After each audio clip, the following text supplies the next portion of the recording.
चलिए दोस्तों, नमस्कार। तो दोस्तों आप लोग को बता दूं कि फाइनली आज खेसारी भैया का एक गाना है जो कि आप लोग पहले उसका पोस्टर देखिए। हाँ तो देखिए दोस्तों, फाइनली इस गाने का टाइटल है माई महारानी आ गईली। तो देखिए खतरनाक का गाना है और कमाल का सॉन्ग है जो कि वीडियो सॉन्ग आ गया है। तो आप लोग पहले ये सॉन्ग सुनिए। तो भाई साहब खतरनाक का गाना है और खतरनाक है ये गाना, तो गजब लग रहा है सुनने में। आप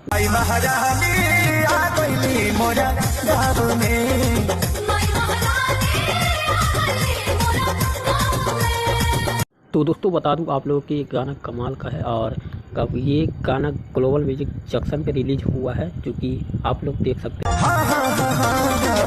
और दोस्तों इस गाने का क्वालिटी की बात करें और बैकग्राउंड डांसर का, भाई साहब कमाल का ये गाना है और ज़्यादा से ज़्यादा आप लोग जाके सुनिए ग्लोबल म्यूजिक जंक्शन पे। और अच्छा लगे तो कमेंट करके ज़रूर बताइएगा। बाकी दोस्तों आज के लिए इतना ही। और बता दो दोस्तों, ये खेसारी भैया का देवी गीत दूसरा है और गजब का है। तो इतना ही कहूँगा, जाके सुनिए और चैनल को सब्सक्राइब करिए। मिलते हैं नेक्स्ट वीडियो। Bye bye.